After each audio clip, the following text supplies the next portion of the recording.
मोक्षदा एकादशी व्रत कब है? मार्गशीर्ष शुक्ल पक्ष की एकादशी को मोक्षदा एकादशी कहा जाता है। मोक्षदा एकादशी व्रत पालन के लिए दिन, तारीख, पूजा का शुभ मुहूर्त, महिमा और कथा जानें। कालगणना में मास तिथि का विशेष महत्व होता है। तिथि अनुसार देवी देवताओं की पूजा आराधना का विधान शास्त्रों में बताया गया है। मानव शरीर के अंगों पर तिथियों और उसके अनुसार देवताओं का आधिपत्य होता है। इसलिए मानव शरीर के 5 कर्मेंद्रियों, 5 ज्ञानेंद्रियों और चतुष्टय अंतःकरण के मन पर एकादशी और बुद्धि पर द्वादशी का प्रभाव होता है। ये दोनों तिथियां जगत के पालनहार, सृष्टि के संचालक भगवान श्री हरिविष्णु के अधीनस्थ होती हैं। वहीं चित्त और अहंकार भगवान शिव के अधीनस्थ होती हैं। भगवान शिव की पूजा आराधना के लिए श्रावण मास के प्रत्येक सोमवार शिवरात्रि की तरह त्रयोदशी तिथि के प्रदोष काल का विशेष महत्व बताया गया है। परब्रह्म के 3 मूल स्वरूप ब्रह्मा, विष्णु और शिव गुणात्मक रूप में विभिन्न होते हुए एक ही हैं। पाप से बचने के लिए इनमें भेद नहीं समझना चाहिए। जगत के पालनहार भगवान श्री हरि विष्णु की कृपा पाने के लिए हर मास के कृष्ण और शुक्ल दोनों पक्ष की एकादशी तिथि पर व्रत और उनकी पूजा आराधना को सबसे उत्तम उपाय बताया गया है। प्रत्येक एकादशी की नामानुसार अलग अलग विशेषता होती है। प्राणियों को भवबंधन से मुक्ति देने वाली मोक्षदा एकादशी चिंतामणि के समान समस्त कामनाओं को पूर्ण करने वाली है और पौराणिक कथा पढ़ने सुनने से वाजपेय यज्ञ का पूर्ण फल मिलता है। जो इस कल्याणमयी मोक्षदा एकादशी का व्रत करता है, तुलसी की मंजरी, धूप, दीप आदि से भगवान दामोदर का पूजन और तुलसी की माला से भगवान विष्णु के नामों का या उनके मंत्रों का जप करने से जीवन के सभी दुखों और संकटों से छुटकारा मिलता है। भगवान विष्णु को प्रसन्न करने के लिए इस दिन उन्हें केसर की खीर का भोग लगाएं। भोग में तुलसी दल शामिल करें। सूर्यास्त के बाद तुलसी के पौधे के पास घी का दीपक जलाएं और तुलसी के पौधे की 11 बार परिक्रमा करें। श्री हरि के नाम का संकीर्तन, भक्ति गीत, नृत्य करते हुए रात्र में जागरण करता है, उसे श्री हरि की कृपा मिलती है।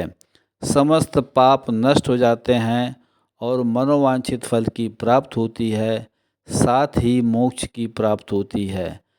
इसके साथ पितरों का नरक से उद्धार होकर मोक्ष प्राप्त होता है।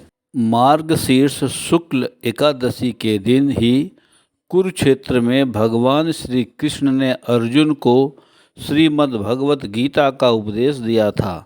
अतः यह तिथि गीता जयंती के नाम से विख्यात हो गई। इस दिन से गीता पाठ का अनुष्ठान प्रारंभ करें तथा प्रतिदिन थोड़ी देर गीता अवश्य पढ़ें।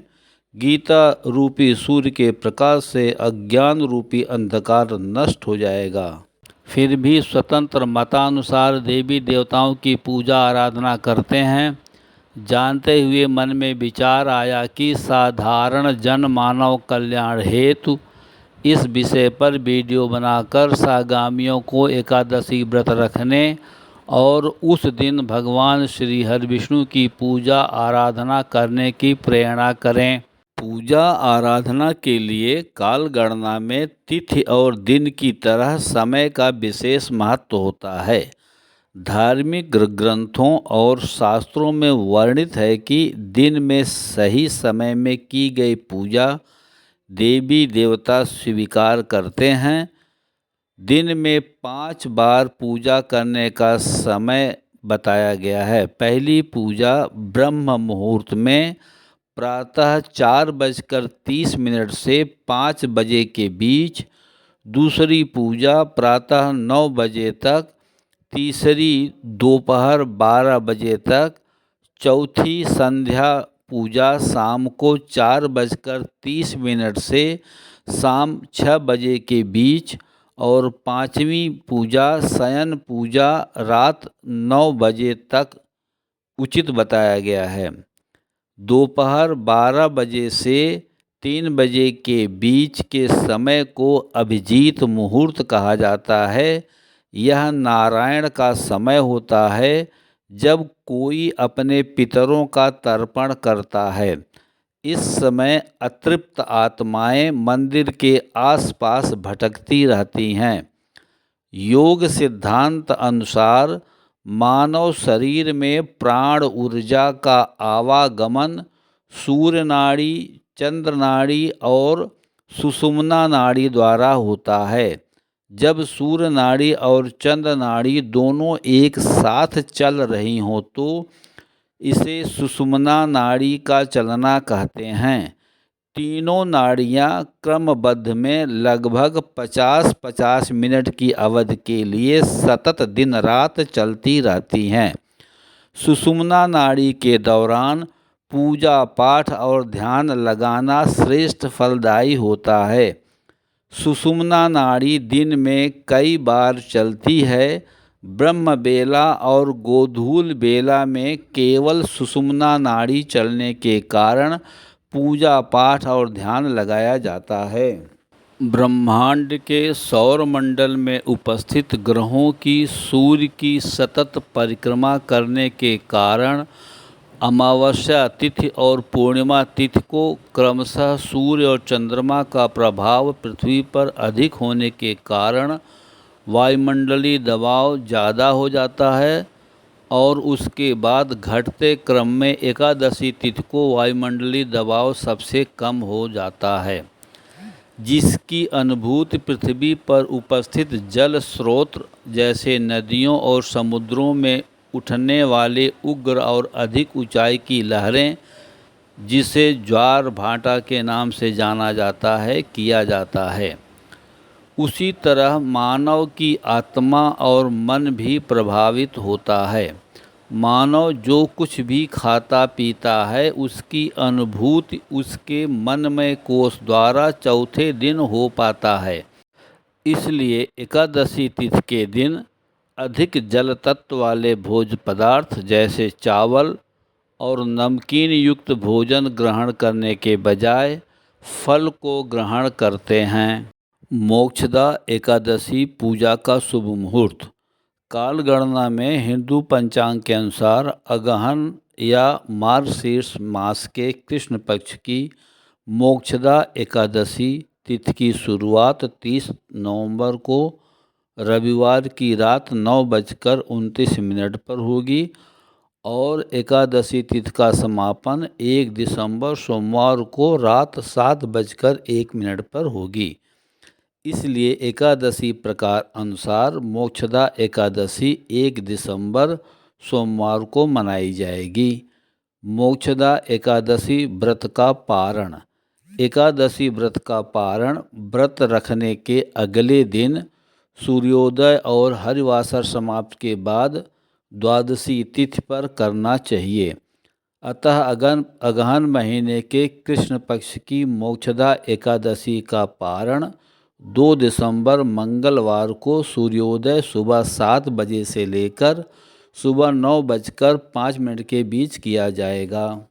मोक्षदा एकादशी व्रत पारण के दिन भगवान श्री हरिविष्णु की पूजा का शुभ मुहूर्त महिमा जानकर कथा सुनने के पहले भक्तिमय माहौल के लिए भगवान विष्णु की वंदना। हरिमय जगत जगतमय श्री हरि, यत्र तत्र सर्वत्र वही बसते। नदियों में जल रूप, पृथ्वी पे थल रूप, नक्षत्रों में ज्योति रूप, पुष्पों में हंसते। पास में विश्वास के हैं, तर्क से हैं दूर हरि, उन्हें नहीं मिले भ्रम जाल में जो फंसते।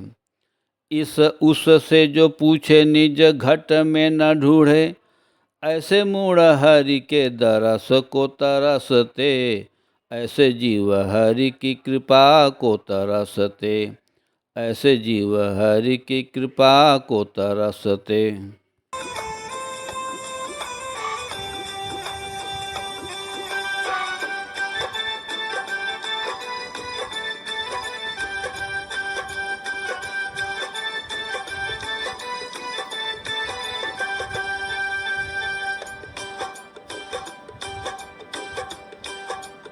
श्रीमन्नारायण नारायण नारायण, श्रीमन्नारायण नारायण नारायण।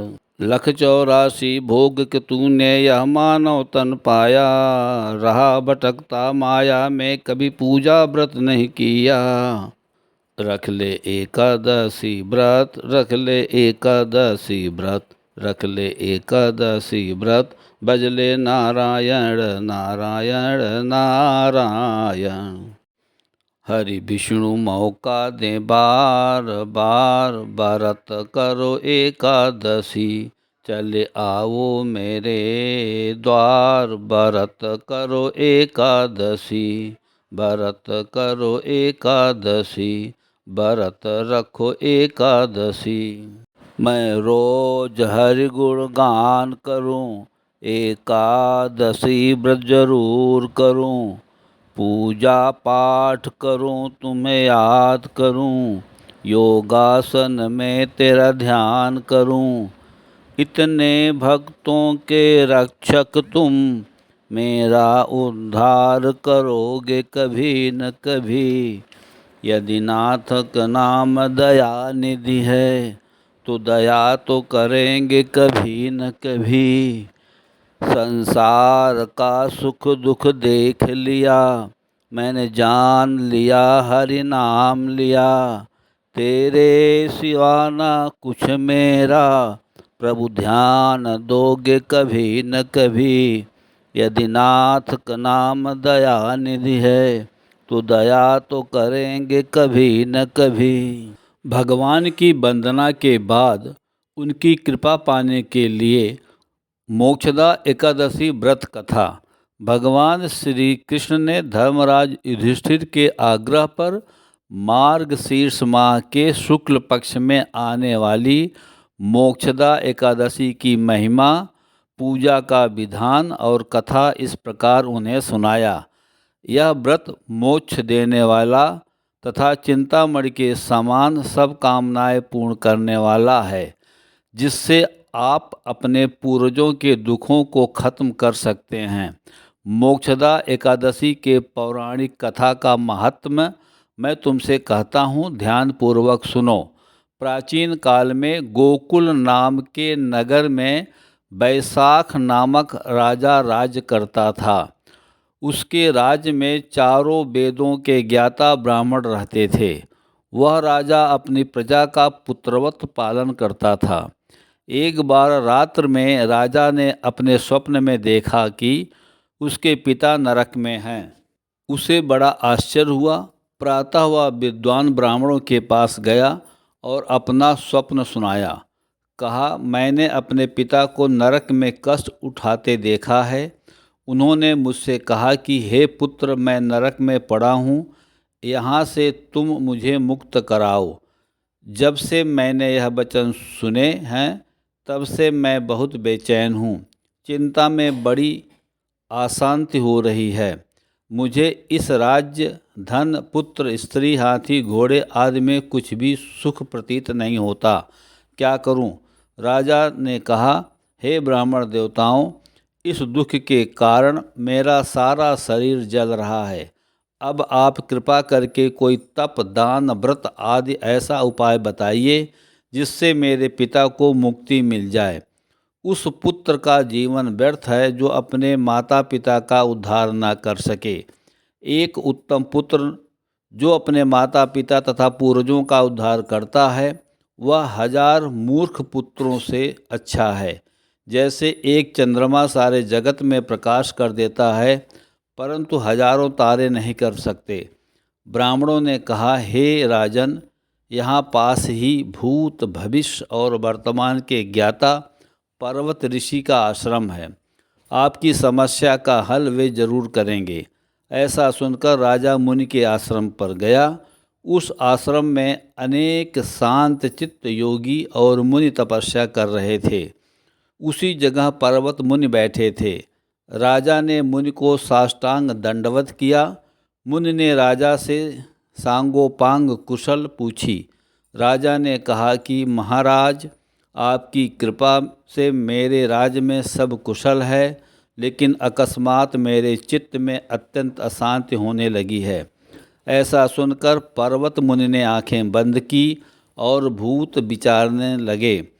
फिर बोले, हे राजन, मैंने योग के बल से तुम्हारे पिता के कुकर्मों को जान लिया है। उन्होंने पूर्व जन्म में कामातुर होकर एक पत्नी को रत दी, किंतु सौत के कहने पर दूसरे पत्नी को ऋतुदान मांगने पर भी नहीं दिया। उसी पाप कर्म के कारण तुम्हारे पिता को नरक में जाना पड़ा। तब राजा ने कहा, इसका कोई उपाय बताइए। मुनि बोले, हे राजन, आप मार्गशीर्ष एकादशी का उपवास करें और उस उपवास के पुण्य को अपने पिता को संकल्प कर दें।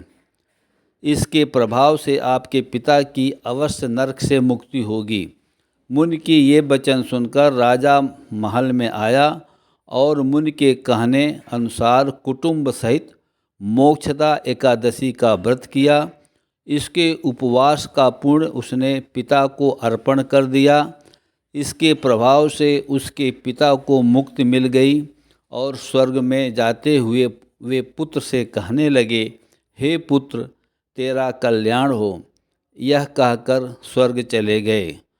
मार्गशीर्ष मास के शुक्ल पक्ष की मोक्षदा एकादशी का जो व्रत करते हैं उनके समस्त पाप नष्ट हो जाते हैं।